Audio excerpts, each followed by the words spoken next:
মাননীয় স্পিকার, যে রহিতকরণ বিলটি উত্থাপিত হয়েছে বিবেচনার জন্য, এটি বিচার বিভাগের স্বাধীনতার উপর নগ্ন হস্তক্ষেপ, বিচার বিভাগের স্বাধীনতার চরম লঙ্ঘন, ফ্যাসিবাদী কায়দায় নিম্ন আদালতকে ব্যবহার করে বিরোধী মত দমনের আয়োজন চলছে। মাননীয় স্পিকার, এই বিলটি এখনো পাশ হয়নি, বিবেচনার জন্য উঠেছে। এখনো আমাদের নিম্ন আদালত উচ্চ আদালতের অধীনে স্বাধীন বিচার বিভাগ হিসাবে কাজ করছে। তারপরও আমরা দেখেছি নিম্ন আদালতের বিচারকরা যখন স্বাধীন বিচার বিভাগের পক্ষে অবস্থান নিয়েছে, আইন মন্ত্রণালয় থেকে তাদেরকে শোকজ করা হয়েছে। মাননীয় স্পিকার, তারা আইন মন্ত্রণালয়ের আন্ডারে ম্যাজিস্ট্রেটকে নিম্ন আদালতকে নেওয়ার আগেই যদি এই আচরণ প্রকাশ করতে পারে, মাননীয় স্পিকার, আমরা দেখেছি সেই ফ্যাসিবাদী আমলে কি হয়েছে, অতীতে কি হয়েছে। ম্যাজিস্ট্রেটরা যদি আইন মন্ত্রণালয়ের কথা না শোনে, বিরোধী দল দমনের ক্ষেত্রে তারা যদি অস্বীকার করেছিল, তখন তাদেরকে খাগড়াছড়িতে বদলি করা হতো দিনের নোটিশে, তেতুলিয়ায় টেকনাফে বদলি করা হতো। মাননীয় স্পিকার, সেই দিন আবার ফিরে আনার জন্য ষড়যন্ত্র চলছে। মাননীয় স্পিকার, ফ্যাসিবাদের জাতাকলে আমরা সকলে নিষ্পেষিত হয়েছিলাম। মাননীয় স্পিকার, আজকে আবার যদি আমাদেরকে সেই সিস্টেমে নিয়ে যাওয়া হয়, বিচার বিভাগের স্বাধীনতার জন্য শুধু আমরা নয়, সরকার দলীয় অনেক আইনজীবী আছেন, তারাও সংগ্রাম করেছেন। তাদের সেই সংগ্রাম আজকে কোথায় গেল? তারা যদি আজকে চুপ থাকেন, বিচার বিভাগের স্বাধীনতা নিভৃতে কাঁদবে। মাননীয় স্পিকার, এই যে অধ্যাদেশটি আজকে বাতিলের জন্য, রহিত করার জন্য বিল উত্থাপিত হয়েছে, মাননীয় স্পিকার, সেই ব্যাপারে হাইকোর্টের একটি রায় রয়েছে। সেই রায় বাস্তবায়নের জন্যই এই অধ্যাদেশটি আনা হয়েছিল। মাননীয় স্পিকার, সেই রায় কি বলা হয়েছিল? সেই সাদ্দাম হোসেন ভার্সেস বাংলাদেশ, সেখানে 1972 সালের অরিজিনাল সংবিধানের 116 অনুচ্ছেদ, যেটাকে বারংবার সংশোধন করে বিচার বিভাগের স্বাধীনতাকে খর্ব করা হয়েছিল, সেটাকে অসাংবিধানিক ঘোষণা করা হয়েছিল। এবং সেখানে বলা হয়েছিল 1972 সালের মূল সংবিধান 116 অনুচ্ছেদটি স্বয়ংক্রিয়ভাবে পুনরুজ্জীবিত এবং পুনঃপ্রতিষ্ঠিত, রিভাইভ এবং রিস্টোর্ড হবে। সেখানে মাননীয় স্পিকার কি বলা হয়েছিল? সেখানে বলা হয়েছে বিচার বিভাগের সেবায় নিয়োজিত ব্যক্তি বিচারিক কার্য সম্পাদনকারী ম্যাজিস্ট্রেটের উপর নিয়ন্ত্রণ, যার মধ্যে রয়েছে পদায়ন, পদোন্নতি এবং ছুটি মঞ্জুরের ক্ষমতা এবং শৃঙ্খলা বিধানের ক্ষমতা সুপ্রিম কোর্টের উপর ন্যস্ত থাকবে। এবং সেই রায়ে আরো বলা হয়েছিল বাংলাদেশ জুডিশিয়াল সার্ভিস শৃঙ্খলা বিধিমেলা 2017কে আল্ট্রা ভাইরাস ঘোষণা করা হলো, কারণ এটি সংবিধানের 116 অনুচ্ছেদ এবং মাজদার হোসেন মামলার যে বিচার বিভাগের স্বাধীনতার কথা বলা হয়েছিল, সেটার পরিপন্থী। এখানে আরো বলা হয়েছে 3 মাসের মধ্যে স্বাধীন সেক্রেটারিয়েট, বিচার বিভাগের সেক্রেটারিয়েট প্রতিষ্ঠা করতে হবে। সেই বিচার বিভাগের হাইকোর্টের রায়কে বাস্তবায়ন করার জন্যই এই অধ্যাদেশটি জারি করা হয়েছিল। মাননীয় স্পিকার, সেই অধ্যাদেশ জারি করার পরে এই অধ্যাদেশকে কার্যকর করা হয়েছিল। একটি স্বাধীন সচিবালয় আমরা দেখেছিলাম সুপ্রিম কোর্টে সেদিন প্রতিষ্ঠিত হয়েছিল। মাননীয় আইনমন্ত্রী সেদিন উপস্থিত ছিলেন সেখানে।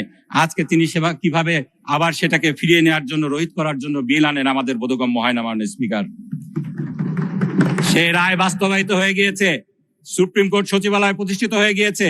সেখানে রায়টি স্টে হওয়া কিংবা ডিসমিস হওয়া ছাড়া এটিকে বিলুপ্ত করা, সেই সচিবালয়কে বিলুপ্ত করার জন্য বিল আনা বিচার বিভাগের স্বাধীনতার নগ্ন হস্তক্ষেপ এবং আদালত অবমাননার শামিল। মাননীয়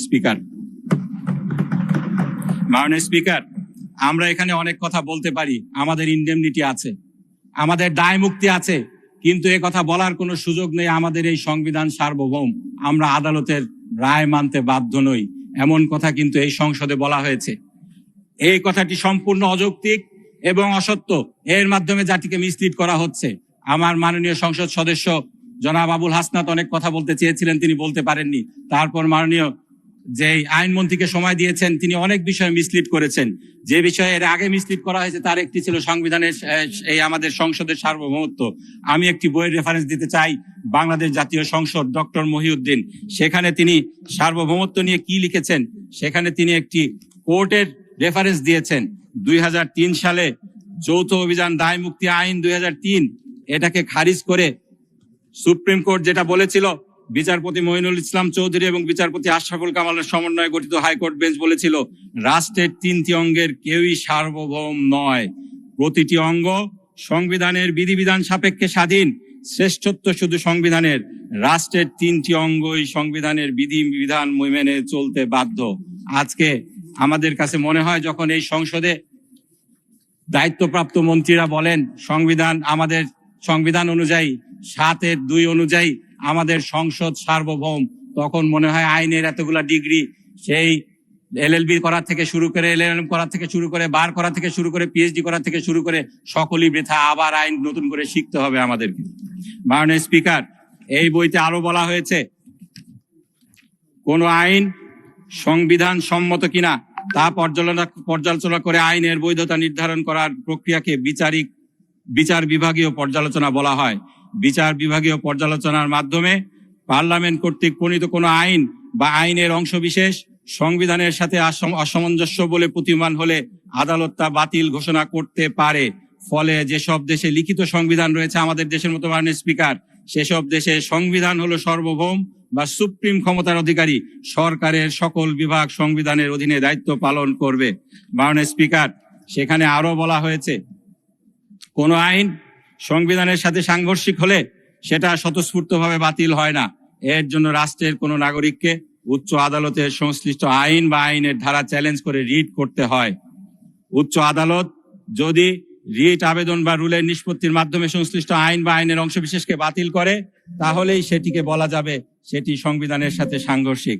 মাননীয় স্পিকার, এই যে রহিতকরণ বিলটি আনা হলো, এখানে আমাদের বিচার বিভাগের উপরে, তাদের স্বাধীনতার উপরে নগ্নভাবে হস্তক্ষেপ করা হয়েছে। এই ব্যাপারে 16 সংশোধনীর মামলায় সুপ্রিম কোর্ট যে কথাগুলো বলেছিল, আমি সেই কথাগুলো একটু কোট করতে চাই। মাননীয় স্পিকার, সেখানে বলা হয়েছিল বাংলাদেশের গণপ্রজাতন্ত্রী সংবিধানের কাঠামোর অধীনে রাষ্ট্রের 3টি অঙ্গ সংসদ, নির্বাহী ও বিচার বিভাগ সমান গুরুত্ব এবং মর্যাদার অধিকারী। কোনো অঙ্গই কোনোটির অধীনস্থ নয়, কিন্তু 16 সংশোধনীর মাধ্যমে বিচার বিভাগকে অন্যান্য অঙ্গের অধীনস্থ করার চেষ্টা করা হয়েছে, যা স্বয়ংক্রিয়ভাবেই ইপসো ফ্যাক্টো অর্থাৎ অসাংবিধানিক, একই সাথে অনাকাঙ্ক্ষিত এবং অগ্রহণযোগ্য। মাননীয় স্পিকার, এই যে রহিতকরণ বিলটি করা হলো, যে বিলের মাধ্যমে সংবিধানের 116 অনুচ্ছেদ, যেটা স্বয়ংক্রিয়ভাবে পুনঃপ্রতিষ্ঠিত হয়েছে, যেখানে আমাদের সর্বোচ্চ আদালতকে নিম্ন আদালতের শৃঙ্খলা বিধানের দায়িত্ব দেওয়া হয়েছে, সেটাকে ডিফাই করে যে নতুন রহিতকরণ বিল করা হচ্ছে, নিচের কোর্টের শৃঙ্খলা বিধানের দায়িত্ব আবার আইন মন্ত্রণালয়ের আন্ডারে দিয়ে দেওয়া হচ্ছে। এই বিষয়টি সম্পূর্ণভাবে অসাংবিধানিক এই 16 সংশোধনীর রায়ের মাধ্যমে। সুতরাং এটাকে কোনোভাবেই মাননীয় স্পিকার পাশ করা যাবে না।